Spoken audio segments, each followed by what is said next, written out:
ठीक है, पहले क्लास खत्म कर लेते हैं। हमारे आज के 4 हैं, वो करेंगे। उसके बाद हम लोग डिस्कशन करेंगे कि हम लोगों ने पिछली बार जो किया था उसके क्वेश्चंस जो थे, कि एक तो हम कितनी चीजें अंडर फियर एंड ऑब्लिगेशन करते हैं, क्या हम लोगों ने वो लिस्ट बनाई, हमें कोई इंसाइट्स मिली। और दूसरी चीज थी जो हमने पिछली बार की थी कि बहुत सारी हमारी लाइफ में जो चीजें हैं, हम लोगों ने बहुत चाहा होगा कि ऐसा ही हो या ऐसा ना हो, लेकिन हमारे चाहने के बावजूद जो हुआ वही हुआ होगा। कुछ हम चाहते होंगे ऐसा हो जो नहीं हुआ होगा, कुछ हम चाहते होंगे ऐसा ना हो और वो हो गया होगा। जनक ने क्या बोला था पिछले प्रकरण के एक श्लोक में, कि मुझे अब फर्क नहीं पड़ता, मेरी कोई चाहत नहीं है कि ऐसा हो या ऐसा ना हो, क्योंकि और वही दुख का कारण है कि मैं बार बार क्योंकि बंध जाता हूं, हम फंसते हैं, हम बोलते हैं ऐसा होना चाहिए और ऐसा होता नहीं है, तो दुख मिलता है। तो उन्होंने ये जान लिया है कुछ नहीं है, तो वो छोड़ दिया है और वो उससे ऊपर उठ गए हैं। तो आप लोगों को ये होमवर्क दिया था कि अपनी लाइफ में देखिएगा, तो हम लोग इस पर डिस्कशन करेंगे। और एक अनुराधा का भी क्वेश्चन आया था उसको लेके, कि अगर हम ऑब्लिगेशन में नहीं करेंगे तो बच्चे अपने पेरेंट्स पढ़ाई करना छोड़ देंगे, अपने पेरेंट्स का ध्यान रखना छोड़ देंगे। पता नहीं अनुराधा सेशन में है कि नहीं है, बट फिर भी हम लोग उसको डिस्कस कर लेंगे। अभी हम लोग शुरू करते हैं पहले हमारे 14वें प्रकरण से। छोटा ही है, 4 ही श्लोक हैं। तो ये जो 14वां प्रकरण है, इसमें भी जनक ही बोल रहे हैं। जो चारों श्लोक हैं जनक के दिए हुए हैं।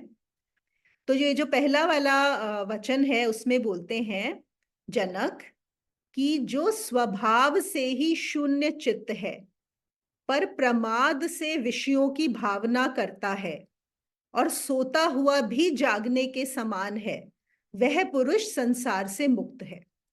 तो यहां पर इन्होंने 3 चीजें बोली हैं। एक बोला है स्वभाव से शून्य चित्त है, दूसरा बोला है प्रमाद से विषयों की भावना करता है, और तीसरा बोला है सोता हुआ भी जागने के समान है। तो इसको हम लोग समझ लेते हैं कि यहाँ पर वो क्या कहना चाह रहे हैं। तो जो मैंने ट्रांसलेशन का बताया है वो है प्रमाद। उन्होंने बोला है कि यहाँ पे जो प्रमाद जो ये किया है ट्रांसलेशन, अनुवाद, उसमें जो प्रमाद बोला है वो प्रमाद जो शब्द है वो सही नहीं है, तो हम उसको समझेंगे। सब कुछ जब शून्य हो गया है, उनको ज्ञान हो गया है, वो समझ गए हैं वो कौन है, और चित्त यहाँ पर बिल्कुल शून्य है, वहां पर कुछ भी उठ नहीं रहा है। तो स्वभाव मतलब जो स्वयं का भाव है, जो स्वयं में है, जो पुरुष ऐसा हो गया हो, जिसने ऐसा जान लिया हो। और यहाँ पे जनक कौन है जिन्होंने ऐसा जान लिया है? वो है जनक। ठीक है, तो शून्य चित्त मतलब चित्त ही यहाँ पर शून्य हो गया है, या वो चित्त से भी ऊपर उठ चुके हैं, तो चित्त से कुछ भी उनको अफेक्ट नहीं कर रहा है। और फिर वो कहते हैं पर प्रमाद से विषयों की भावना करता हुआ। तो यहाँ पे इन्होंने बताया, देखो प्रमाद का मतलब होता है बेहोशी, प्रमाद होता है मूर्छा। तो जिसका चित्त शून्य हो गया हो वो मूर्छा में विषयों की भावना करता हुआ, तो ये तो गलत हो गया। क्या हम ऐसा बोल सकते हैं? जो भी कोई यहाँ पे जानता है, क्या वो ये बोलेगा, क्या वो एग्री करेगा कि प्रमाद शब्द यहाँ पर सही है? नहीं, एक्चुअली में सही नहीं है, ये प्रमाद नहीं है यहाँ पे शब्द। तो उन्होंने बताया कि यहाँ पर जो शब्द है वो है प्रमोद, प्रमाद नहीं, प्रमोद। और प्रमोद का मतलब होता है कि अपनी मर्जी से, मतलब लीला से, खेल में, एंजॉयमेंट में, खुशी में, ना कि मूर्छा में। ये फर्क है यहाँ पे। प्रमाद का मतलब होता है तंद्रा और मूर्छा, बेहोशी। लेकिन जिसने स्वयं का अनुभव कर लिया, जिसने शून्य चित्त का अनुभव कर लिया, वो कैसे बेहोश हो सकता है ना? और प्रमोद का अर्थ है लीला और खेल खेल में। ठीक है, अब इसको समझते हैं कि जिसने स्वयं को जान लिया वो प्रमोद में, अब इसको फिर से पढ़ते हैं, वो प्रमोद से विषयों की भावना करता है। मतलब वो लीला में अभी भी आपको खेलता हुआ नजर आएगा संसार में। जैसे बहुत सारे लोग बोलते हैं कि अगर जिसको ज्ञान हो गया वो अब ये सब क्यों कर रहे हैं, उनको ये सब काम करने की क्या जरूरत पड़ी है? वो अच्छा, वो भी खा पी रहे हैं, वो भी घूम रहे हैं, वो भी इधर जा रहे हैं, वो भी उधर जा रहे हैं, तो ये सब क्यों कर रहे हैं? तो यहां पर यही बता रहे हैं जनक कि वो किसमें कर रहे हैं, लीला में। अब उनको जरूरत नहीं है, लेकिन बस अब क्या है, स्वतंत्रता है अपनी, एक लीला है। एक और चीज आप लोगों ने सब लोग ये सवाल पूछते हैं कि ईश्वर ने संसार क्यों बनाया, है ना, सबका ये सवाल होता है, अरे इतनी सब प्रॉब्लम्स है, इतना सब दुख है, क्यों बना दिया उसने संसार। तो कुछ लोगों का ऐसा कहना है, जो मतलब अलग अलग लोगों ने ये दिए हुए हैं, और उसमें एक है कि ईश्वर बोर हो रहा था, वो अकेला जो है ना, उसका मन नहीं लग रहा था, तो उसने वहां पे ये संसार क्रिएट कर दिया। लेकिन अब हम फिर से सोचें, क्या ऐसा हो सकता है कि ईश्वर बोर हो रहा है, बोर होने की वजह से? क्या ईश्वर को द्वैत की जरूरत है? और अगर ईश्वर अकेला बोर हो रहा है, उसको ये जरूरत पड़ी, तो मनुष्य तो बेचारा, फिर तो मनुष्य के लिए तो कोई स्कोप ही नहीं है ना, वो तो कहाँ जाएगा बेचारा। तो यहाँ पर जो भारतीय संस्कृति है, वहां पर जो बोला गया है, हमारे उपनिषदों में जो बोला गया है, वेदों में बोला गया है, वो यही है कि लीलावश, कुछ नहीं, कोई रीजन नहीं है, कोई जरूरत नहीं है उसको, बस ऐसे ही, विदाउट एनी रीजन, अकारण, कोई कारण नहीं है। अब ये जो अकारण शब्द है ना, ये भी एक बुद्धि को समझना बहुत मुश्किल है, क्योंकि बुद्धि किस पर चलती है, बुद्धि चलती है फैक्ट्स पर, इंफॉर्मेशन पर, तथ्यों पर। और बुद्धि में ये होता है कि अगर कोई भी कार्य हो रहा है, तो इसका जरूर कोई कारण होगा, देयर इज अ रीजन, है ना। हम कुछ भी देखते हैं, जैसे कोई किसी ने किसी का कुछ नुकसान कर दिया, या जब मर्डर होता है, हम मूवीज देखते हैं ना, मर्डर होता है, पुलिस आती है, तो वो क्या बोलते हैं कि मोटिव क्या था, there has to be some reason. तो क्योंकि छोटी छोटी चीजों में हमें कारण नजर आता है, रीजन नजर आता है, तो हमें लगता है कि इस सृष्टि का जो निर्माण किया है, इसका भी कोई कारण होगा। लेकिन बहुत क्लियरली ये बताया है कि कोई कारण नहीं है, कोई भी कारण नहीं है। और परमात्मा ने ना किसी बोर होते हुए बनाया है, ना दुख में बनाया है, ना अभाव के कारण बनाया है, ना पीड़ा में बनाया है, बस ऐसे ही मस्ती में। देखो, हम इसको ना कुछ सिंपल से एग्जांपल्स लेते हैं अपनी लाइफ के। जैसे मैंने आप लोगों के साथ एक और अपनी, मैं बहुत बार ये शेयर करती हूँ कि जब मैं छोटी थी, तो मेरी मम्मी मुझे मैगी नहीं हर बार खाने को देती थी, हफ्ते में सिर्फ एक ही बार मैगी अलाउड था घर में खाना। और तब बहुत अच्छी लगती थी मैगी, ऑब्वियसली मम्मी क्या खिलाती हैं हर समय, वो दाल चावल सब्जी रोटी, और हफ्ते में एक दिन मैगी मिल रही है तो बहुत ही अच्छी लगती थी। तो तब मैंने सोचा हुआ था कि जब मैं बड़ी हो जाऊंगी और मेरा घर होगा, तो तीनों टाइम सिर्फ मैगी होगी और कुछ नहीं होगा, सिर्फ मैगी खाएंगे। लेकिन क्या जब मैं बड़ी हो गई तो मैंने ऐसा किया, क्या मैं मैगी खाती हूँ? मुझे याद भी नहीं है मैंने लास्ट टाइम कब मैगी खाई थी, या मैंने सिर्फ 2 टाइम भी लगातार मैगी खाई हो, है ना। तो उस समय लगता है कि हम ऐसा ही करेंगे। लेकिन अब क्या मैं ऐसा कर सकती हूँ? हाँ, बिल्कुल कर सकती हूँ, मैं तीनों टाइम मैगी खा सकती हूँ। पर मैं नहीं खाती, अब कोई जरूरत नहीं है मैगी खाने की, है ना। ऐसे ही किसी एक, आई रिमेम्बर, एक मेरी फ्रेंड होती थी, तो एक बार एक कोई ऐसे प्ले था जिसमें उसको राजकुमारी बनाया गया। तो वो पूरे सब राजकुमारी वाला ड्रेस पहना, गहने पहने, मुकुट वुकुट लगाया, और उसको इतना मजा आ रहा था, इतना अच्छा लग रहा था। उसने कहा, हाय, मैं हमेशा ही ये कपड़े क्यों नहीं पहन सकती, मतलब सिर्फ मेरा बस चले तो मैं हमेशा ऐसे ही सज धज के रहूं, है ना। अब वो भी सोचती होगी कि मैं बड़ी हो जाऊंगी ना, तो हमेशा ऐसे ही रहूंगी। पर ऐसा कोई रहता है क्या, सर पे मुकुट लगा के, इतने हेवी कपड़े पहन के? नहीं। तो अब ये क्या है, वो हमें उस समय लगता है कि हम ऐसा क्यों करेंगे, या हम ऐसा ही करेंगे।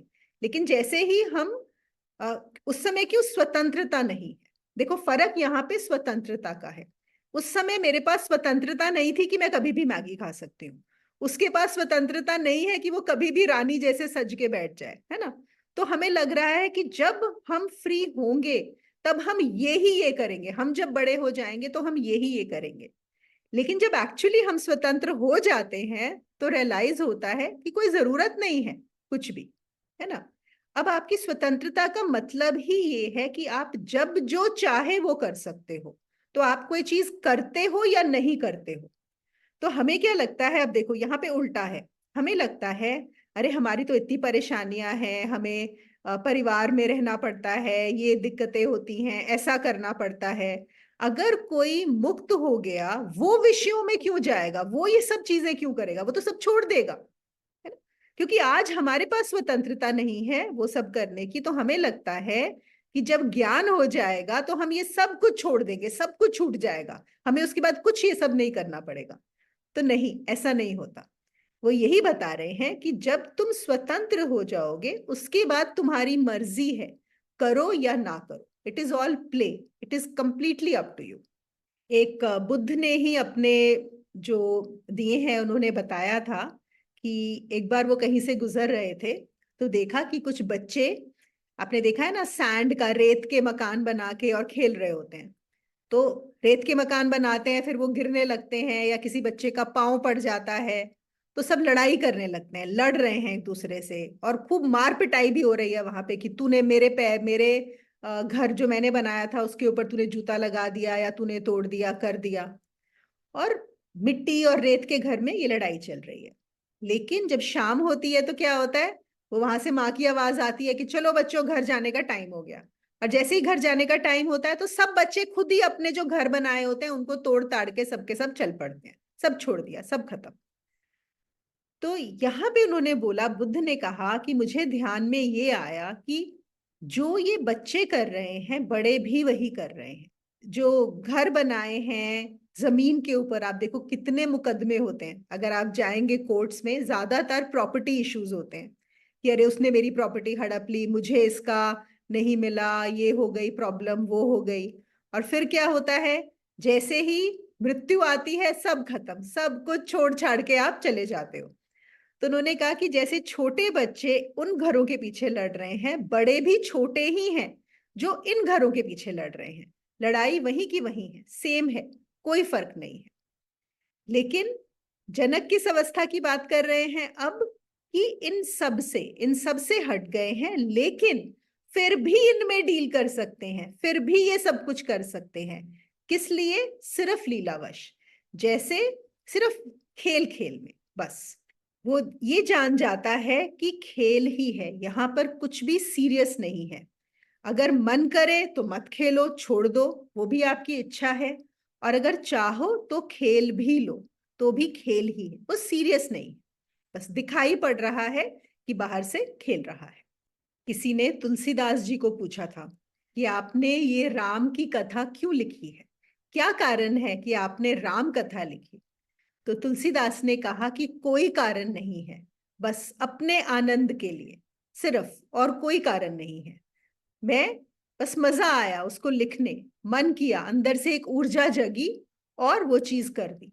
अब कोई फोर्स करने वाला नहीं है, अब कोई रिस्पॉन्सिबिलिटी नहीं है, कोई ड्यूटी नहीं है, किसी ने डंडा नहीं रखा है कि मुझे ये करना है, बस करने का मन हुआ कि कर लिया, और कोई कारण नहीं। और ये जो चीज है, हमें हमें इससे क्या समझना है, देखो, जब भी हम कोई भी कार्य इसलिए करते हैं क्योंकि करने में ही स्वाद है, करने में ही मजा है। बच्चे क्यों एंजॉय करते हैं खेलना? हम भी जब बच्चे थे कैसे एंजॉय करते थे, या कभी कभी अभी भी कोई ऐसी चीजें करते हैं जो किसी ने फोर्स नहीं की होती, हम अपने मजे के लिए करते हैं, तो उसमें हम पूरे आनंद में होते हैं। तो वो भी एक तरह से, वो जो हमारे क्षण होते हैं, वो एक तरह से आप ये बोल सकते हो वो मोक्ष के क्षण है, वो परमात्मा होने के क्षण है, वो भी एक स्वतंत्रता होने के क्षण है, जब आप सिर्फ बिना किसी कारण के कुछ भी करते हो।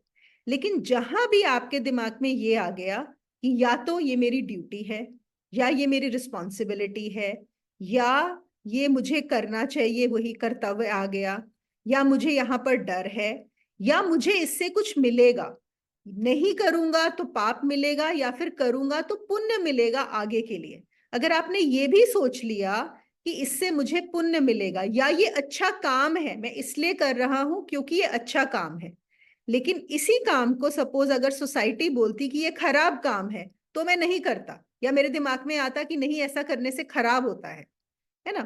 अब जैसे बहुत सारे लोग दूसरों को हेल्प करते हैं, सपोर्ट करते हैं, दान करते हैं, अगर आपको किस लिए करते हैं, क्योंकि कहीं पर ये है कि ये अच्छा काम होता है। अगर सोचो, और ये देखो लॉजिक से ये प्रूव करना कि दूसरे की हेल्प करना is not a good job, ये बिल्कुल प्रूव किया जा सकता है। आप खुद ही अपना सोच के देखना इस बारे में कभी, कि हमें दूसरे की मदद क्यों नहीं करनी चाहिए। अगर आप लॉजिकली सोचने लगोगे ना तो आंसर आ जाएगा। तो अगर ये आ गया तो फिर तो आप गलत काम कर रहे हो, अगर आप किसी की हेल्प कर रहे हो, है ना, तो फिर करनी बंद कर देंगे। तो यहाँ पे भी हमने एक रीजन लगाया है कि मैं क्यों ये कार्य करता हूं। जहां पर कारण है समझो वहां पर अभी बंधन है, वो बंधन बनेगा।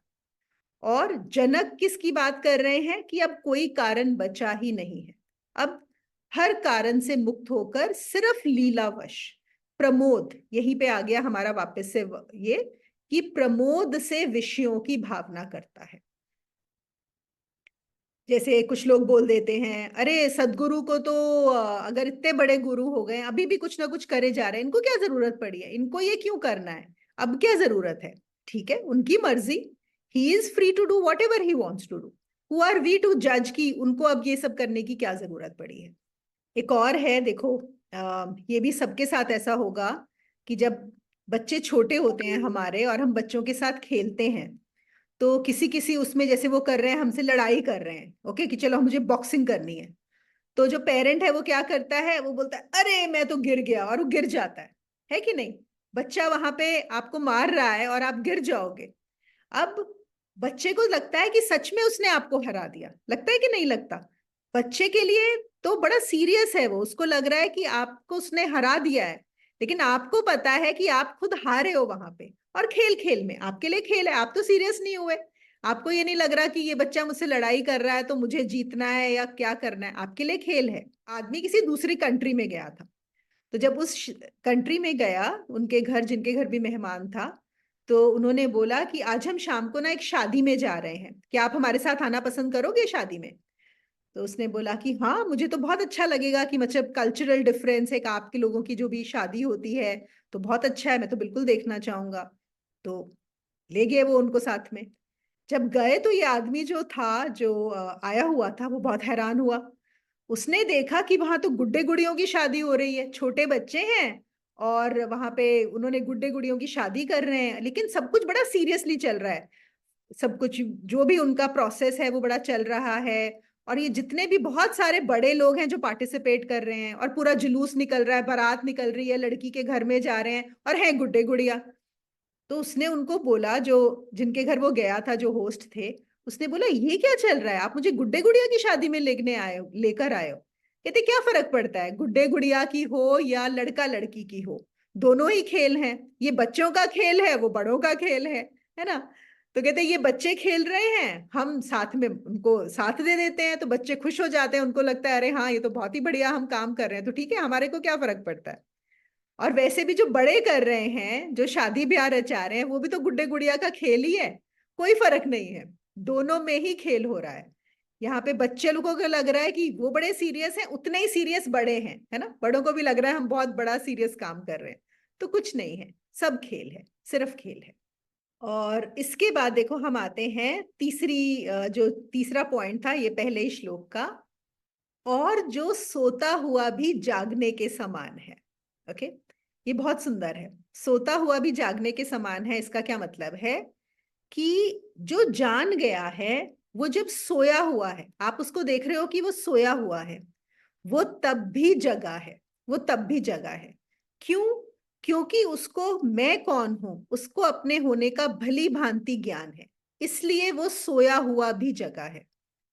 और तुम, मतलब बाकी जिसको आत्मज्ञान नहीं हुआ, वो जब जागा हुआ भी है तब भी सोया ही हुआ है, वो जागा हुआ भी सो रहा है। आपको लग रहा है कि आप जगे हुए हो, नहीं, आप जगे हुए हो नहीं। सिर्फ आपकी आंखें खुली हैं, आप एक कॉन्वर्सेशन कर रहे हो, आप थोड़े अलर्ट हो।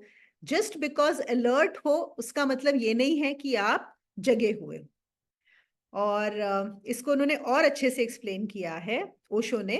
तो वो कहते हैं, देखो, और बहुत बहुत क्लियरली आपको ये बात समझ में आएगी यहाँ पे, कि अगर कोई, कैसे आप सोए हुए हो, जगे हुए नहीं हो, किसी ने आपको दो अच्छी बातें बोल दी, है ना, किसी ने आपकी आके अप्रिसिएशन कर दी, आप वहीं पे गदगद हो जाओगे। हो ही जाते हैं लोग, बड़ी जल्दी इन्फ्लुएंस होते हैं। किसी ने अप्रिशिएट कर दिया, प्रेज कर दिया, अच्छा बोला, तो अरे वाह वाह वाह मैं तो बहुत अच्छा हूँ। और एक्चुअली हम सुनने को बैठे ही होते हैं, हमको तो हमेशा लगता ही है कि हम बहुत अच्छे हैं, वेट कर रहे होते हैं कि कोई दूसरा को अब हमें बोलेगा, है ना।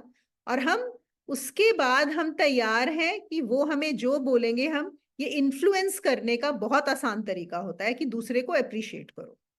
ऐसे ही किसी ने दो कड़वी बातें बोली तो हम उसके अगेंस्ट हो जाते हैं, हमारी लड़ाई हो जाती है, हमें तो बहुत बुरा लग जाता है, बात चुभ जाती है और हम बड़े गुस्से में आ जाते हैं। तो ये हमें कैसे पता लगेगा? अपने आप को देखने से, कि किसी ने मुझे दो कड़वी बातें बोली तो मेरा यहाँ पे अंदर शुरू हो गया, दिल वो होना, परेशानी माइंड में शुरू हो गई। किसी ने अच्छी बातें बोली तो बड़ी खुशी हो गई। अगर ये हो रहा है किसी के बोलने से, अब ये हमारा अपना टेस्ट है ना, अगर ऐसा हो रहा है दूसरों के ऐसा बोलने से, तो क्या हो रहा है? अभी भी मूर्छा है।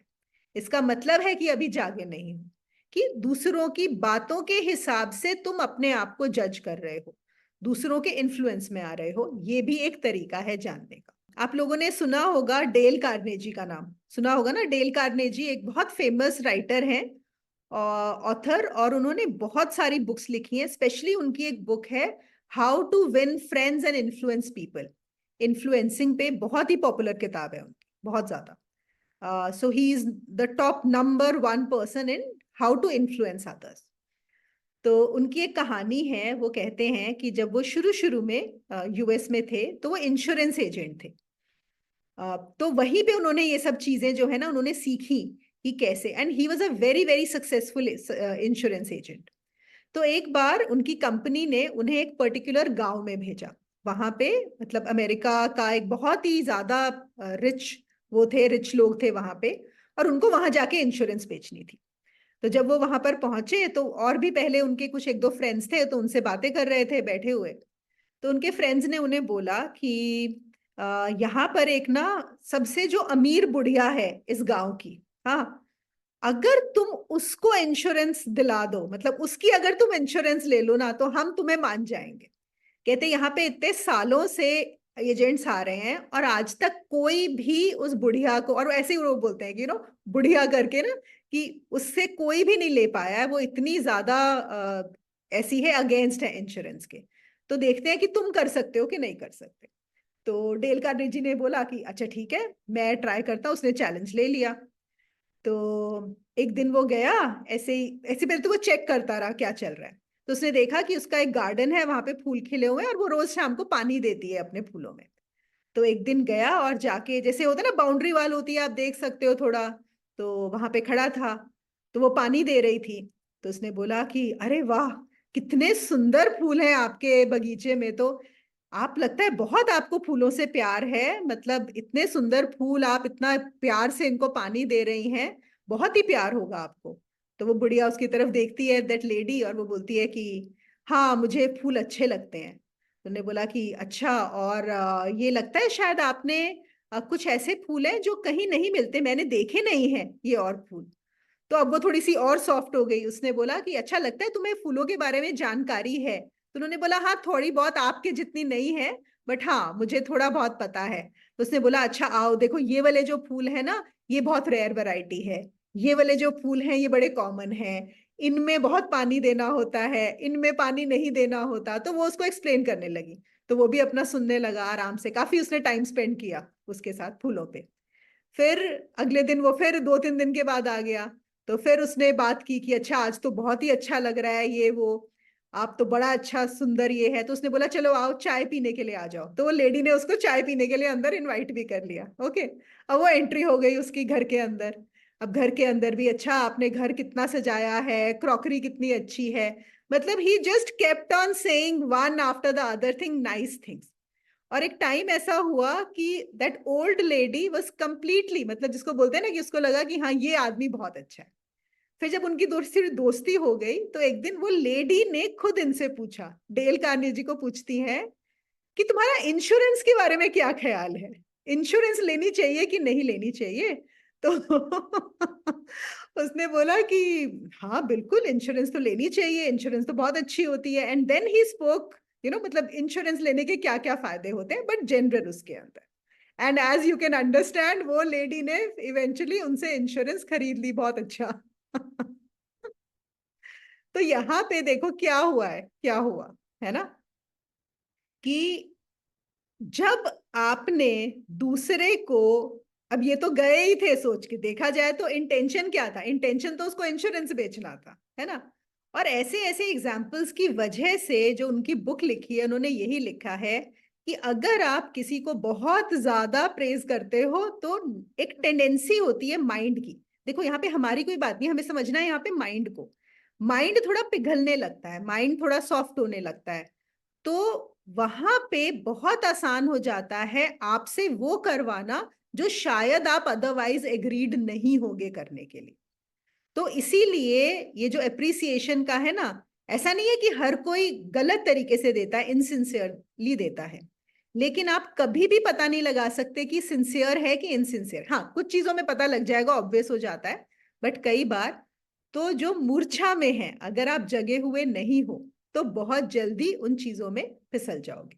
तो इसीलिए यहाँ पे जनक जो हैं क्या बोल रहे हैं, सोता हुआ भी जागने के समान है, वो सो भी रहा है तो भी जगा है, उसको पता है कि वो कौन है, वो क्या कर रहा है, और अगर वो इन्फ्लुएंस होगा भी, अगर वो भी इस तरह का करेगा, वो सब कुछ जानते हुए, उसको पता होगा कि हाँ ये चल रहा है, तो फिर वो खेल में करेगा, लीलावश करेगा। अब यहाँ पे अगर सपोज उस लेडी को बाद में पता लगे अगर कि ये जो आदमी आया था उसका शुरू से प्लान ही ये था, तो उसको हर्ट होगी कि नहीं होगी, उसको बहुत बुरा लगेगा, बुरा लगेगा ना कि ये तो पूरा का पूरा प्लान था।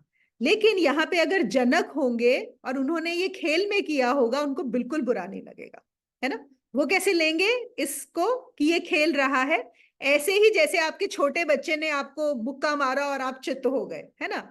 तो आपको ये जो सामने वाला इंश्योरेंस एजेंट है, आप इसको भी ऐसे ही लोगे कि अच्छा ठीक है, इसको लग रहा है कि ये कर रहा है मजा, ओके फाइन होने दो। तो टेस्ट कहाँ पे होगा, फर्क कहाँ होगा, कि जब आपको पता भी लगेगा ये यही करने आया था, you would not mind that at all, it is fine, you knew what was happening. चलिए अगले श्लोक पर चलते हैं।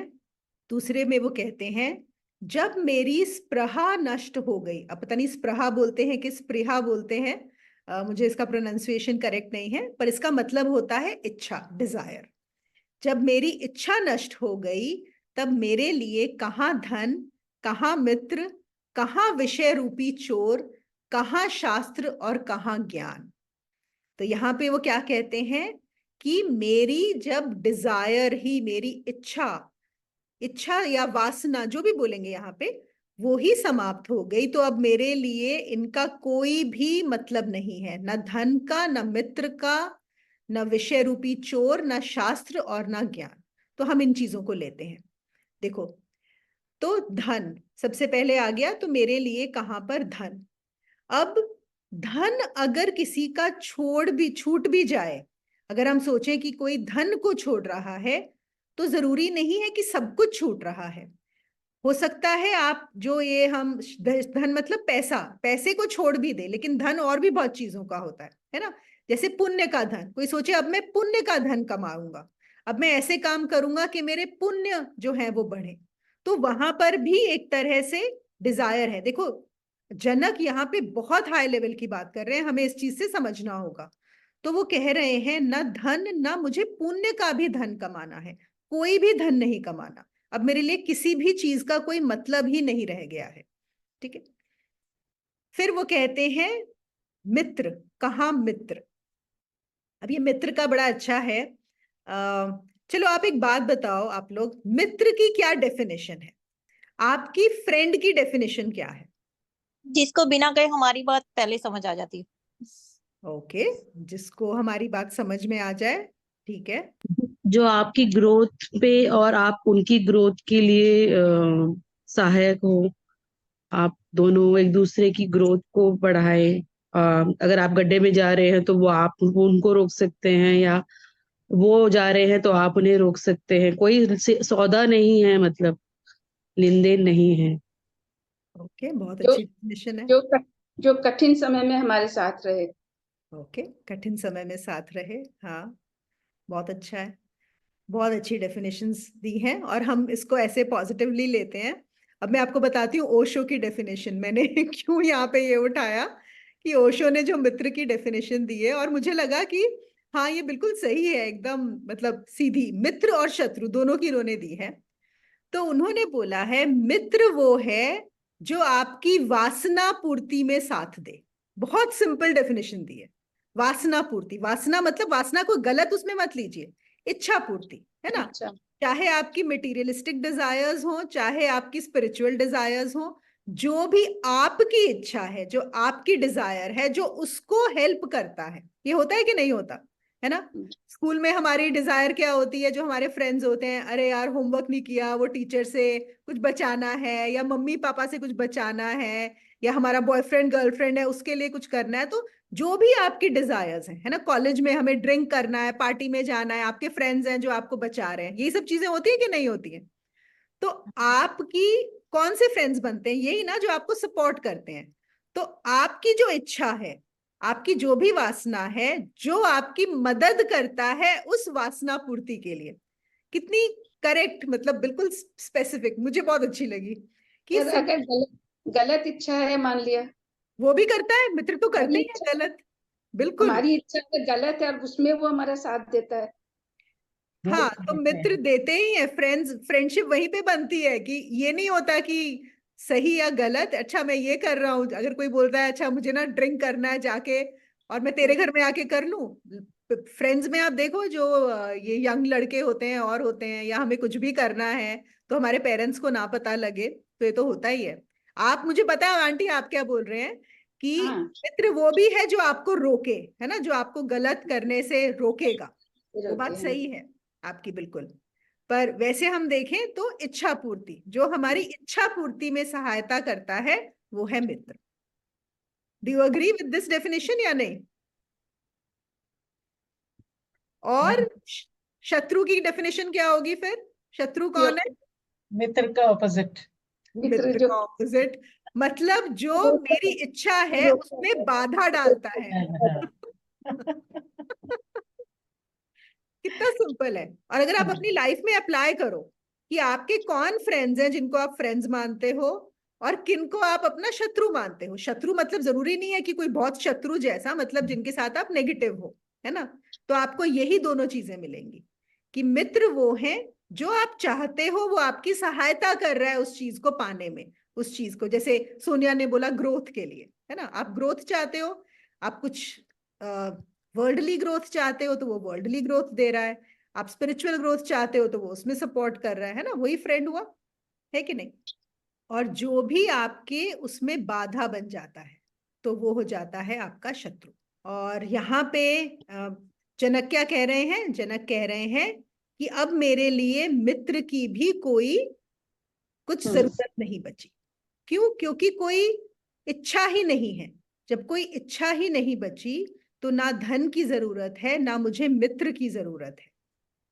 और मुझे विषय रूपी चोर, विषय रूपी चोर मतलब चोर कौन?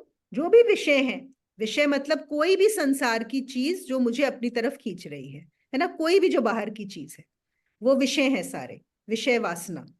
तो वही चोर हैं। चोर मतलब वो मुझे मुझसे दूर लेकर जाते हैं। अभी आप लोगों को याद हो जो हमारे शुरू शुरू में किया था, उसमें था कि अगर हम सब विषयों को त्याग दें यहीं पर, है ना, तो अभी ज्ञान हो जाएगा। तो वो विषय। और फिर शास्त्र और ज्ञान। देखो यहां पर उन्होंने शास्त्र और ज्ञान को भी बोला है, इसकी जरूरत नहीं। और शास्त्र की तो आप भी समझ सकते हो कि शास्त्र की कब जरूरत होती है? तब तक जब तक आपको ज्ञान नहीं है, जब तक आप समझते नहीं हो, तब तक शास्त्र पढ़ने की जरूरत है। क्यों? क्योंकि वो आपको पॉइंट करेगा, वो आपको बताएगा कि दूसरों, शास्त्र क्या है? दूसरों का ज्ञान, जो दूसरों ने स्वयं से जाना है और जो उन्होंने लिखा है, वो बन गया आपका शास्त्र। अब जनक को उस शास्त्र की भी जरूरत नहीं है। और आखिर में वो बोलते हैं ज्ञान, अब मुझे ज्ञान की भी आवश्यकता नहीं है। तो क्यों उन्हें शास्त्र और ज्ञान की जरूरत नहीं है? क्योंकि शास्त्र भी आपके अंदर ही है और ज्ञान भी आपके अंदर ही है। एक बार उस अंदर को देख लिया, एक बार स्वयं को देख लिया, स्वयं को जान लिया, उसके बाद इनमें से कोई भी चीज की आपको बिल्कुल भी जरूरत नहीं है। और वही जनक यहाँ पर कह रहे हैं। तीसरे श्लोक में चलते हैं। यहां पर वो कहते हैं, साक्षी पुरुष परमात्मा ईश्वर आशा मुक्ति तथा बंध मुक्ति के जान लेने पर मुझे मुक्ति के लिए चिंता नहीं है। अगर आप साक्षी हो गए, अगर आप सब कुछ देख पा रहे हो साक्षी होकर, तो उसके बाद अब कैसी मुक्ति की चिंता? न बंधन की चिंता, न मुक्ति की चिंता, क्योंकि बंधन में कौन है? आप तो नहीं हो। और जब बंधन नहीं है तो मुक्ति की भी जरूरत नहीं है। मुक्ति की जरूरत कब तक है? जब तक कि बंधन होते हैं। हम वही बात करते हैं कि जैसे स्वतंत्रता की बात कर रहे थे, कि जब तक हमारे पास चॉइस नहीं होती, जब तक हमें बोला जाता है कि तुम्हें ये चीज नहीं मिलेगी, तब हमें लगता है कि हमें वो चीज चाहिए। अगर वो चीज हम जब चाहें उसको ले सकते हैं, उसके बाद वो उसकी हमारी इंपॉर्टेंस ही खत्म हो जाती है। तो यहाँ पर जनक भी बोल रहे हैं कि ना तो उन्हें बंधन की चिंता है, ना उन्हें मुक्ति की चिंता है। हम जब सुबह उठते हैं, रात में हमने देखा कि हम बंधे हुए थे, पूरी बेड़ियां बंधी हुई थी। सपोज ऐसा स्वप्न में देखा आपने, नाइटमेयर देखा, लेकिन जब सुबह उठे तो क्या देखा? कि नहीं थी, बेड़ियां नहीं थी। जब सुबह जान गए कि वो स्वप्न झूठ था, तो अब क्या उन बेड़ियों से छूटने की इच्छा है कि अब मैं उन बेड़ियों से छूट जाऊं? नहीं, जरूरत है। तो जब मैं साक्षी हो गया, जिसने साक्षी को जान लिया, जिसने स्वयं को जान लिया, उसके लिए अभी बंधन और मुक्ति दोनों ही कुछ नहीं रहे। अगला लास्ट वाला श्लोक ले लेते हैं यहाँ पे। इसमें उन्होंने बताया है, जो भीतर विकल्प से शून्य है और बाहर भ्रांत हुए पुरुष की भांति स्वच्छंदचारी है। यहाँ पे हमारे लिए एक और वर्ड आता है स्वच्छंद, आज जो हम करेंगे। ऐसे पुरुष को भिन्न भिन्न दशाओं को वैसे ही दशा वाले पुरुष जानते हैं। ये बहुत इंटरेस्टिंग श्लोक है। देखो, जो भीतर विकल्प से शून्य है, जिसने स्वयं को जान लिया वो भीतर से शून्य है ना। लेकिन हमने पहले वाले श्लोक में भी क्या पढ़ा था कि बाहर भ्रांत हुए पुरुष की भांति स्वच्छंदचारी है। अंदर से शून्य है, लेकिन बाहर से वो जो भी एक्ट कर रहा है, वो कैसे एक्ट कर रहा है? Like a very normal person. जैसे कोई भी जो भ्रमित हुआ है, वो जैसे एक्ट करता है, बिल्कुल उसका बाहर के एक्शंस वैसे ही हैं। तो जैसे आप किसी को भी देखोगे, अब मैंने आपको पहले भी बताया था कि जैसे ओशो कोई लोग बोलते थे, अच्छा आप खाते भी हो, अच्छा आप टॉयलेट भी जाते हो, अच्छा आप ये काम भी करते हो।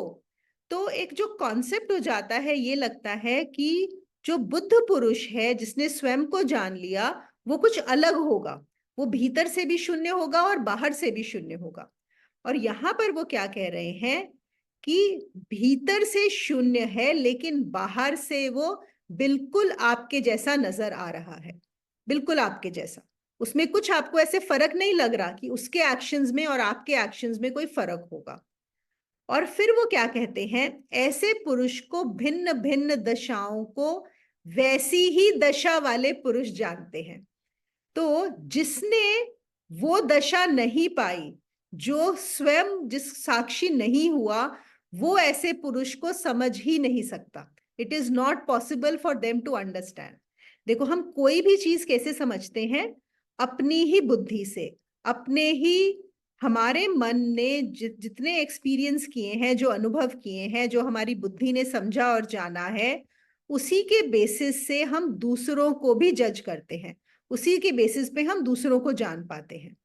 तो क्या होगा, जिसको आत्मज्ञान नहीं हुआ वो देखेगा कि अच्छा मुझे भी भूख लग रही है, उसको भी भूख लग रही है, मुझे भी कचौड़ी खाने में मजा आ रहा है, सामने वाले को भी कचौड़ी खाने में मजा आ रहा है ना। मैं भी इंतजार कर रहा हूँ कि जलेबी गर्मा गर्म मिले, उसको भी बड़ी अच्छी लग रही है गर्मा गर्म जलेबी। अब फर्क क्या है? हम दोनों तो सेम ही है। वो भी देखो खराटे मार के सो रहा है, मैं भी खराटे मार के सोता हूँ, है ना। उसको भी ये चीज बड़ी सुंदर लग रही है, मुझे भी बड़ी सुंदर लग रही है। तो हमारे अंदर तो कोई फर्क ही नहीं है। और मुझे नहीं पता यहाँ पे अब इस ग्रुप में कितनी समझ है, ये चीज आई है, लेकिन ज्यादातर लोगों में आप देखोगे ये एक कॉन्सेप्ट होता है। ये इसीलिए बात बताई जा रही है, एक कॉन्सेप्ट होता है कि वो जिसने जान लिया, जैसे उसका कुछ अलग हो जाएगा, वो बिल्कुल उसका बिहेवियर या उसकी चीजें या उसको इन चीजों में इंटरेस्ट नहीं होगा या क्या होगा। और ये बातें हैं, लेकिन यहाँ पे वो क्या बोल रहे हैं, ये अंदर की बातें हैं। अंदर से वो शून्य हो चुका है, लेकिन वो आप नहीं देख सकते, है ना, वो आप नहीं समझ सकते। जब तक खुद को नहीं शून्य हो जाते तब तक ये समझना कि वो अंदर से शून्य है, इस बात को नहीं समझा जा सकता। तो वो दिख रहा है आपके जैसा, लेकिन उसको समझ वो ही सकते हैं। वो सोचेंगे कि ये तो मेरे ही जैसा है, नहीं, वो आपके जैसा दिख रहा है। उसको समझने वाला वही है जो खुद भी उस दशा में पहुंच गया है। यहां पर दशा की बात हो रही, मैंने बोला ना, ऐसे पुरुष की भिन्न भिन्न दशाओं को वैसे ही दशा वाले पुरुष जानते हैं, है ना। अब इसको हम ऐसे भी समझ सकते हैं कि जैसे अगर हम किसी प्रोफेशन में भी होते हैं, है ना, अगर एक डॉक्टर है, एक डॉक्टर जो सर्जरी करता है वही समझ सकता है कि जो दूसरा डॉक्टर सर्जरी करता है उसकी क्या प्रॉब्लम्स हैं या उसके साथ क्या होता है। जिसने, अगर हम कभी कभी हम ऐसा भी बोलते हैं कि जैसे कुछ लोग जो कभी पेरेंट नहीं बने, ठीक है, लेकिन वो दूसरों को एडवाइस कर रहे हैं कि हाउ टू डू पेरेंटिंग, तो कहते हैं कि तुम जब, सिर्फ एक पेरेंट ही दूसरे पेरेंट का दर्द समझ सकता है ना, या उसकी क्या प्रॉब्लम्स है वो समझ सकता है।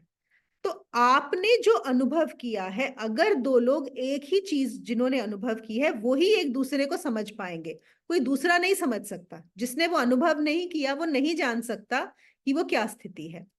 तो इसके लिए भी जो बुद्ध है, जो जिसने शून्य चित्त को जान लिया, उसको दूसरे ही उसकी दशा को और उसकी भिन्न भिन्न दशाओं को, भिन्न भिन्न दशा कैसे, क्योंकि हो सकता है वो कभी आपको कुछ करता हुआ नजर आए। अब ओशो के लिए भी बहुत सारे लोग ओशो के अगेंस्ट तो बहुत ज्यादा बोलते हैं कि अगर ये ज्ञानी थे, इतने बड़े गुरु थे, तो ये सब क्यों अलाउ करते थे, ये सब क्यों होता था उनका, उनको कितने सारे हैं कि उनको रोल्स रॉयस की क्या जरूरत थी। आप सबको पता है ना, ओशो के पास 97 रोल्स रॉयस थी, और उनके पास जो वो घड़ी है वो सिर्फ एक घड़ी एक ही बार पहनते थे, and he had the most expensive watches with him. और वो एक घड़ी सिर्फ एक बार पहनते थे और उसके बाद उसको हटा देते थे, फिर वो रोज नई घड़ी आती थी उनके लिए।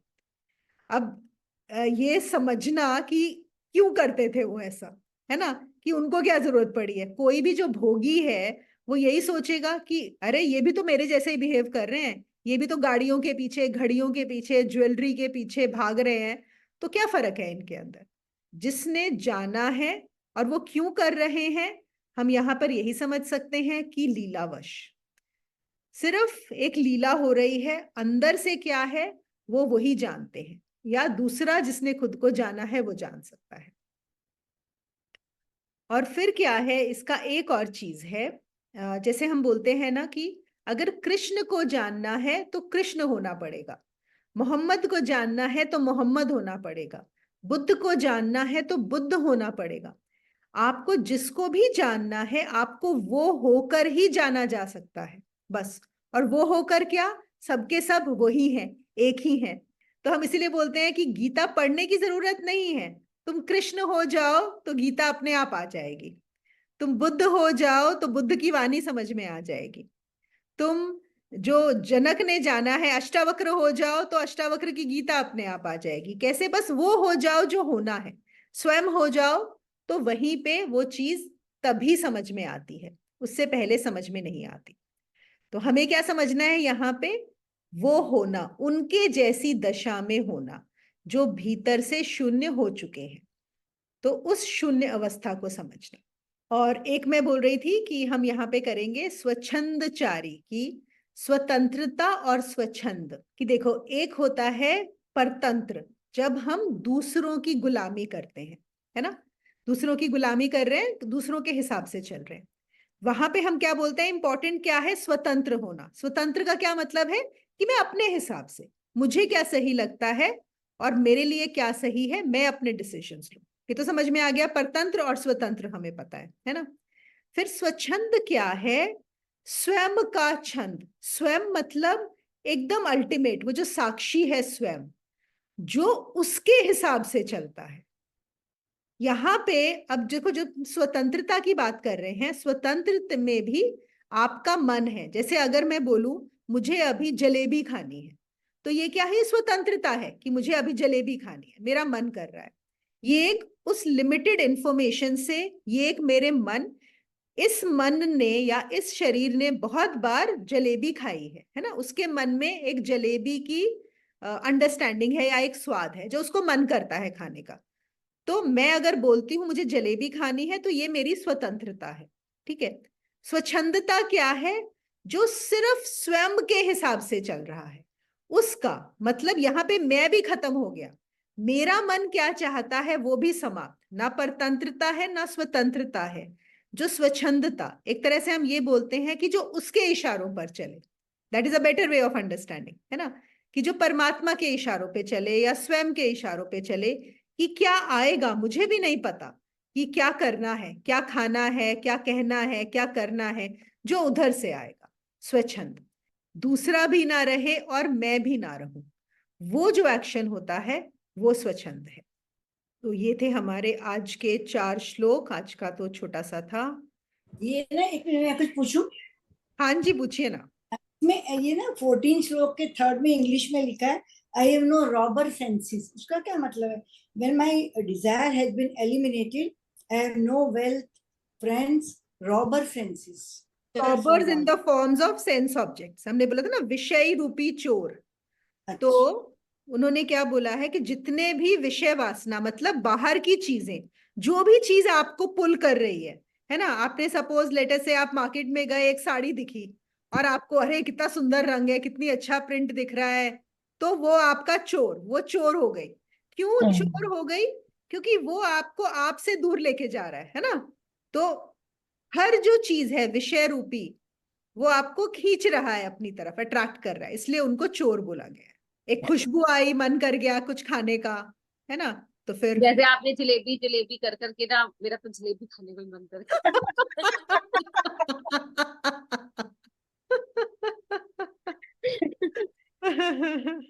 मोनिका, मेरा भी वही हाल है। ऊपर से मैं आज फास्ट कर रही हूँ, आप समोसा जलेबी समोसा जलेबी वही कर रही हूँ। देखो अब अच्छा है ना, अभी और टेस्ट, भारी टेस्ट। बाहरी टेस्ट नहीं, मैं खुद को भी ऑब्जर्व कर रही हूँ, मेरा टंग ना कितना वो वाला हो रहा है ना, विद अवेयरनेस पे। How much it is getting tempted, no? I'm just watching my tongue. पेट तो नहीं पूछ रहा है, tongue is asking for it. बिल्कुल। और ये ना मेरे साथ, मैं तो बहुत ज्यादा ये एक्सपीरियंस करती हूँ। मैंने बताया है कि जैसे मैं रात में बहुत देर तक जगी होती हूँ, यूट्यूब पे वीडियोस देख रही होती हूँ सडनली ना, और मैं जनरली खाने की रेसिपीज देखती हूँ।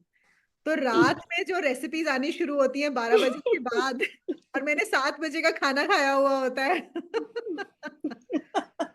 तो लेकिन वो बड़ी अच्छी प्रैक्टिस होती है कि उस समय जो है ना एकदम सजग होके देखना, जैसे अपर्णा बोल रही है ना कि ये कहाँ से आ रहा है, ये मेरी टंग मांग रही है, मेरा मन मांग रहा है, या मेरा पेट मांग रहा है।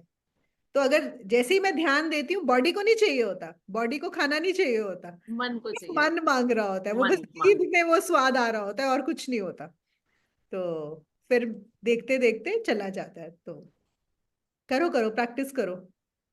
मोनिका, ऑब्लिगेशंस और रिस्पॉन्सिबिलिटीज, हाँ, तो इनको हम एक भी कह सकते हैं। जैसे हम तो चाहते नहीं है वो करना, लेकिन कई बार रिस्पॉन्सिबिलिटीज के कारण हमें वो सब करना तो पड़ता है ना, क्योंकि हम अब बंधे हुए भी नहीं, अपने आप को समझ लो, लेकिन फ्री होके भी उनको छोड़ भी नहीं सकते। तो इनको कैसे फिर करेंगे, डिफाइन कैसे करेंगे? देखो, जिसको नहीं छोड़ सकते, जो आपको पता है कि ये, तो पहले तो उनको मिनिमाइज करो। देखो मैंने रीजन क्यों बोला था कि आप लोग ये लिस्ट बनाओ। पहली बात कि आपको आइडिया तो हो कि आपने कितनी चीजें आप अंडर ऑब्लिगेशन करते हो, आपको आइडिया भी नहीं होगा। तो पहली बात तो मुझे ये बताओ, सबने लिस्ट बनाई क्या? माइंड का हाथ खड़ा हुआ है। बहुत काम करते हैं ऑब्लिगेशन, लॉन्ग लिस्ट करते हैं। अच्छा ये बताओ फिर मुझे, उस लिस्ट में आपको ऐसी चीजें लगी जिनको आप आराम से छोड़ सकते हो? कुछ ऐसी चीजें मिली? कुछ तो है, छोड़ सकते हैं, हाँ है ना? छोड़ सकते हैं बट छोड़ना नहीं चाहते। क्यों नहीं छोड़ना चाहते? छोड़ना चाहते भी हैं, उनको वेटेज कम देनी शुरू कर दी ना। पर मुझे लगता है कभी कभी कुछ चीजें अपने रिश्तों को कायम कर रखने के लिए करनी पड़ती हैं। कि हमको लगता है कि वो रिश्ते हमारे टूट ना जाए या छूट ना जाए हमसे, तो ना चाहते हुए भी हमको उसको पकड़ के रखना पड़ता है। बिल्कुल ठीक। हाँ हाँ। अब ये जो हम चाहते हैं कि हमारे रिश्ते टूट ना जाएं, छूट ना जाएं, तो यहाँ पे क्या आ गया? डर आ गया, है ना? डर है, हाँ। मुझे पता है ये जो मैं बता रही हूँ, करा रही हूँ, ये बिल्कुल ऑपोजिट जा रहा है हमारी अंडरस्टैंडिंग को, हमने जो सीखा समझा है बिल्कुल वो है। लेकिन यहाँ पे एक और चीज मैं आपको बताती हूँ जो एक्चुअली में फैक्ट है। जिसको आपसे रिश्ता रखना है, जो सच में आपसे प्रेम करता है, उसको जो आपको ये ऑब्लिगेशंस करने पड़ते हैं ना, उससे कोई फर्क नहीं पड़ेगा। आप ये सोच के देखो, उसको सही है। इससे नहीं फर्क पड़ेगा कि आप ये चीजें कर रहे हो या नहीं कर रहे। और असली रिश्ता वही होगा। वो इसलिए नहीं कि अगर मैं इसलिए आपसे रिश्ता रखती हूं कि आप वो करती हैं जो मैं चाहती हूं, तो फिर तो मैं रिश्ता क्या हुआ? फिर तो गुलामी हो गई ना। लेकिन अगर मैं आपसे सच में प्रेम करती हूँ, सच में एक रिश्ता है, तो आप चाहे करो या ना करो, आप जो भी हो, क्या फर्क पड़ता है उस चीज से? आप लोग सोच के देखो इस बारे में। बहुत रिश्ते छूट जाएंगे। बिल्कुल, मैं मानती हूँ इस बात को। इस बात को मैं बिल्कुल मानती हूँ। एकदम और क्यों छूटेंगे? क्योंकि वो बने ही इसी बुनियाद पे हुए हैं, फाउंडेशन में ही ऑब्लिगेशन है। तो ऐसे रिश्ते तो किसी काम के भी तो नहीं है ना फिर। अगर बस संसार में अगर चलना है तो अब वही वही स्ट्रक्चर, अब उसको तोड़ो कैसे, है ना? सबके लिए तोड़ना मुश्किल होता है। मुश्किल होता लेकिन है। अध्यात्म में अगर जिस स्थिति में जनक पहुंच गए हैं, देखो मैं आप लोगों को एक और बात बताती हूँ क्यों इन चीजों पे बार बार फोकस किया गया है। जनक जहां पहुंचे हैं, है ना, वहां पे उस अनुभव के लिए आपका जो मन है वो बहुत हल्का, खाली, शांत होना चाहिए। ये जो मन है, और हमारे अंदर जितनी ये सब चीजें रहेंगी, डर रहेंगे, ऑब्लिगेशंस रहेंगे, हमें रिश्ते बना के रखने हैं, ये करना है, उतना हमने मन को भारी किया हुआ है। समझ रहे हो इस बात को? अगर अब चॉइस यहाँ पे हमारी है, हमें किस रास्ते पे चलना है, हमारे लिए क्या इंपॉर्टेंट है। और इसमें कुछ ऐसा नहीं है कि इसी रास्ते पे चलना है, ये छोड़ो ही नहीं, कोई फोर्स नहीं है यहाँ पर भी। जैसे जैसे आए, है ना, जितना हो उतना थोड़ा थोड़ा थोड़ा थोड़ा तो करना शुरू करो, अगर थोड़ा थोड़ा भी कर सकते हो तो। मैं ये नहीं बोलती आप लोग सब एकदम छोड़ दो, तोड़ दो, नहीं, बिल्कुल नहीं। तैयार होना बहुत जरूरी है उस चीज के लिए। अब अगर हम सपोज स्विमिंग करने जाएं, ठीक है, और साथ में हमारे ऊपर कोई जो है बड़े बड़े 5-5 किलो के वेट्स बांध दे हमारी बॉडी पे, तो हम डूब जाएंगे ना, है ना? और अगर हम डूबे हुए हैं, सपोज हमको किसी ने वेट्स डाल के नीचे छोड़ दिया है पूल में, हमें कोई बचाने आया है कि अरे इसको बाहर निकालो, हम चिल्ला रहे हैं बचाओ बचाओ, तो वो क्या करेगा? वो हमारे ये हटाएगा ना ताकि हम ऊपर आ सके। वेट्स खोल देगा, हाँ। वेट्स खोलेगा ना, सबसे पहले तो वेट्स खोलने पड़ेंगे कि हम ऊपर आ सके।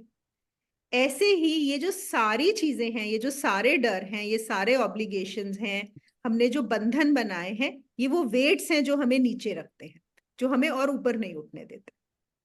तो एटलीस्ट थोड़े थोड़े, इसीलिए मैंने आप लोगों को ये लिस्ट बनाने को बोला था। उसमें ये देखो कि कौन से हैं जो आप आराम से छोड़ सकते हो। एटलीस्ट वो कहीं शुरुआत तो करो, थोड़ा सा तो छोड़ो। पहले क्या है कि हम वो लिस्ट बनाए, देखें हम उसमें से क्या छोड़ सकते हैं। और अरे सॉरी रीना, तुम्हारा सवाल क्या था? मैं भूल गई एकदम।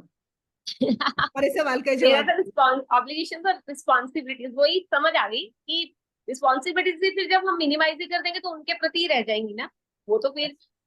और वैसे भी मैंने देखा रिस्पॉन्सिबिलिटीज से क्या करेंगी, जो होना है ना वो होता ही है। आपका नेक्स्ट जो क्वेश्चन था कि हम जो चाहते हैं, अरे हमेशा ही ऐसे होता है, हम जो नहीं चाहते वो होता ही है, और जो चाहते वो होता नहीं।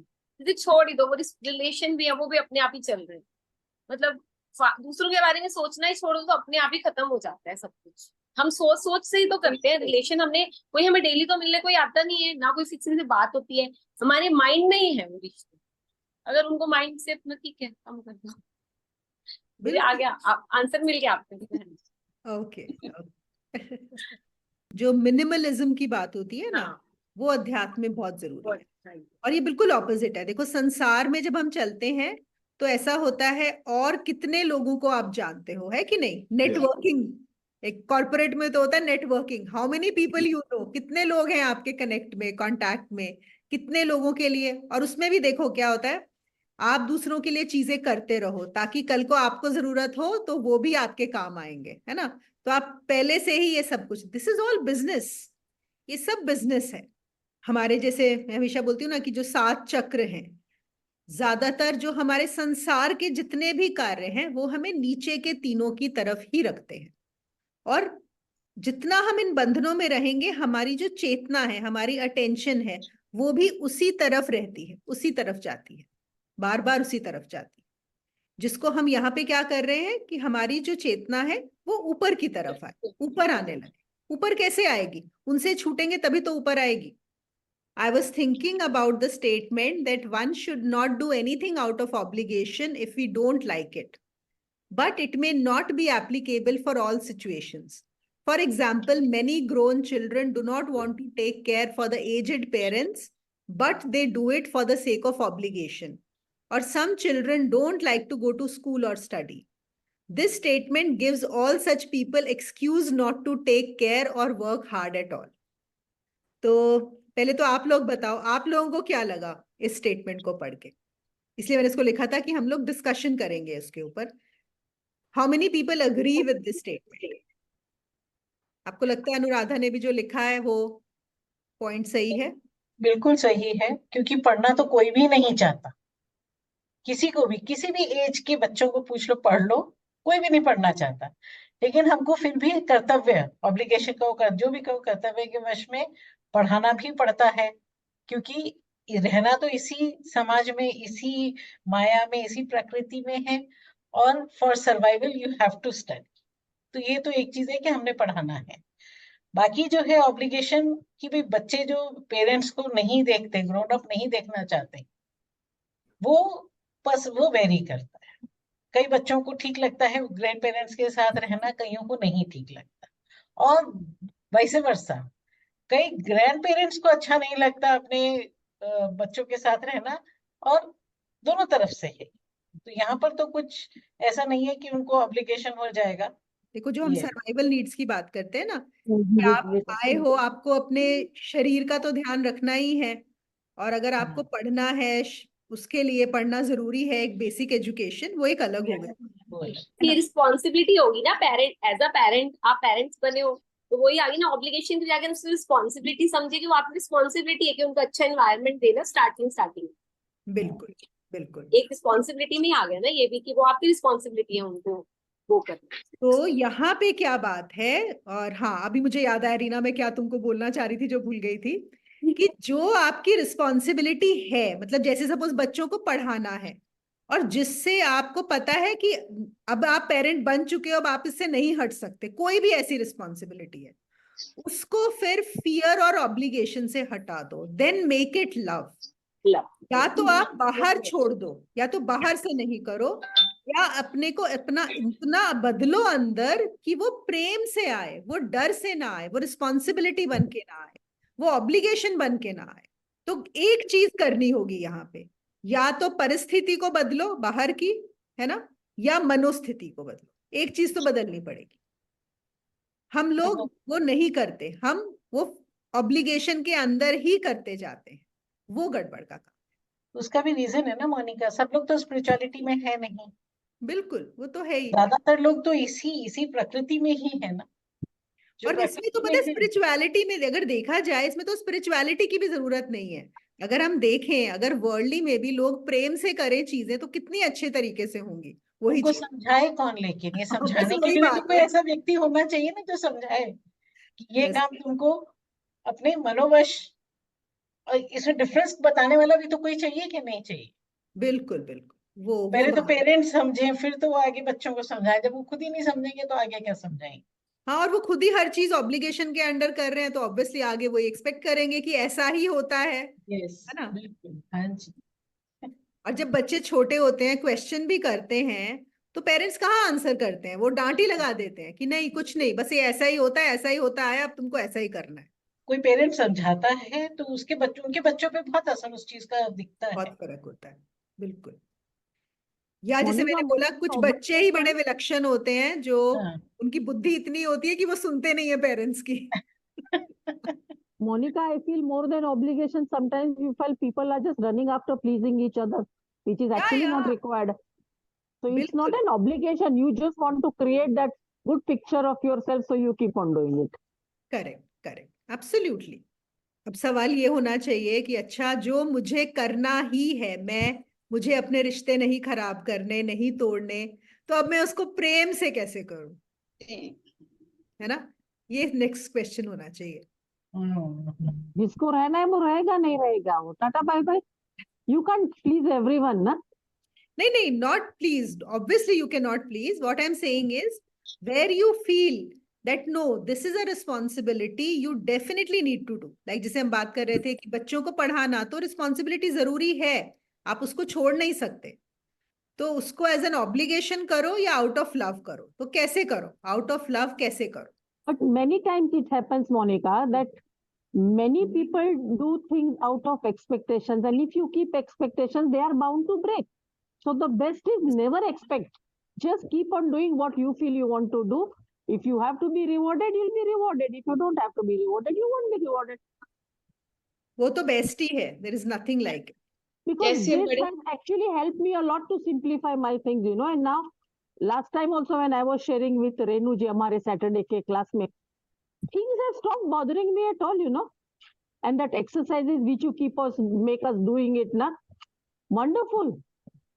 Very good, very good. All these things don't bother you, you know, like your life also is not a big matter for you now.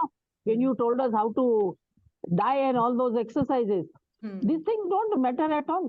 हो तो हो, नहीं कल अगर सुबह नहीं देखी तो नहीं देखी, ठीक है, इट्स ओके. Correct, correct. जैसे मोनिका, बड़े बच्चे जो हैं, जो अपने पेरेंट्स को, अपने ओल्ड पेरेंट्स को जो अपने पास रखते हैं या नहीं रखते हैं, जो भी, most of them do it due to their duty. Correct, कर्तव्य समझ के ज्यादा करते हैं. बिल्कुल, वहां पर एक्चुअली प्यार होना चाहिए. रखें तो प्यार से रखें. बिल्कुल, प्यार अगर उसका बेस होगा तो वो दोनों के लिए ज्यादा बेनिफिशियल होता है. बिल्कुल. लेकिन ज्यादातर क्या होता है, सब अपनी ड्यूटी समझ के करते हैं, वो प्यार नहीं आता है उसके बीच में. तो उसका भी रीजन है ना, उन्होंने अपने पेरेंट्स को भी ड्यूटी करते हुए देखा है, उन्होंने अपने पेरेंट्स को प्यार से रखते हुए नहीं देखा है. वो तो अगर पेरेंट ने अपने बच्चे को प्यार सिखाया होता और अपने इन-लॉज को भी प्यार से रखते, अपने एल्डर्स को प्यार से रखते, तो बच्चा भी वही सीखता है. और पेरेंट्स ने भी बच्चों को प्यार से पाला. देखो, हम सबको लगता है कि हम अपने बच्चों को प्यार करते हैं, यहाँ पे भी ना I will put a question mark. सोचना अंदर से कि सच में प्यार से किया, या ये है कि अच्छा जैसे हमने उनको पढ़ाया तो उनके ऊपर जो फोकस डालते हैं कि इनको ये एडमिशन होना चाहिए, ये तो बनना ही चाहिए, नहीं तो वो लोग क्या बोलेंगे, वो क्या सोचेगा, ये पढ़ाई नहीं करेगा या इसकी ये पोजीशन नहीं होगी. अगर ये सब चीजें हमारे दिमाग में रहती हैं, देखो बच्चे वो कहीं ना कहीं वो भी एब्जॉर्ब कर रहे हैं, वो हर चीज, हमारे सारे फियर्स और ऑब्लिगेशंस जो हैं वो बच्चों ने भी एब्जॉर्ब किए हैं. और फिर एक और चीज है इस सवाल में, एक और बात क्या आती है कि हम ऐसी चीजें, देखो हम ऐसी चीजों पे सीधा कूद के पहुंच गए जो हमारी इंपॉर्टेंट, मतलब हम बोलेंगे जैसे बच्चों को पढ़ाना या पेरेंट्स का ध्यान रखना, ये तो एक तरह से आ जाएगा कि almost for everyone it will be something that you need to do, right? We will consider it as something very important. तो हम इतना ऊपर जाने की बजाय पहले हमें शुरुआत कहाँ से करनी है? पहले हम छोटी चीजें, क्या हम फ्री होना शुरू हो गए हैं कि नहीं हो गए हैं? हम स्टेप बाय स्टेप चलें. समझ रहे हो इस बात को? तो लिस्ट बनवाने का पर्पस ही ये है कि पहले हम वो चीजें तो छोड़ें जो हमारे लिए मैटर ही नहीं करती, हम करें या नहीं करें, जो शायद हम जबरदस्ती के रिश्ते बनाने के लिए कर रहे हैं, वो तो सबसे पहले छोड़ें. वहां तो पहले फियर और ऑब्लिगेशन से निकलें. जब हम हर छोटे छोटे फियर ऑब्लिगेशन से निकलते जाएंगे ना, तो ये जो बड़ी चीज है ना, पेरेंट्स को देखना, बच्चों को देखना, ये अपने आप आपको इनके आंसर्स मिल जाएंगे. लेकिन हम बिना ये किए हम सीधा वहां पे बात लेते हैं कि अच्छा ये तो हम कैसे करेंगे फिर. और ये माइंड ऐसा ही करता है. माइंड क्या करता है, कोई नई चीज सुनता है तो हम एक इमीडिएट, एक बड़ा सा पहले कि एक्सट्रीम में ये कैसे हो सकता है ना? पहले छोटा छोटा तो करो, छोटी छोटी चीजें तो हटानी शुरू करो. वो सही है, बिल्कुल सही है. पहले सबसे जो लास्ट में जो चीज आ रही है उसको हटाओ, पहले उसको हटाओ, छोटी छोटी चीजें हटाओ, है ना? ये है कि जैसे बच्चे को पढ़ना सिखाया, ABC, अभी उसने सबसे, या उसको CAT कैट सिखाया, अब वो सीधा बढ़ गया कि अच्छा ये तो बहुत लंबा वर्ड है, कॉन्ग्रेचुलेशन सपोज लिखा हुआ, इतना लंबा वर्ड मैं कैसे पढ़ूंगा, है ना। इतना लंबा वर्ड भी पढ़ना आ जाएगा, पहले तुम छोटे छोटे तो पढ़ो, सीखो। तो फिर से जिन लोगों ने एक्सरसाइज नहीं की हो, फिर से ये बहुत काम आएगी आपको। एक लिस्ट बनाओ और उसको भी ऐड करते रहो रोज।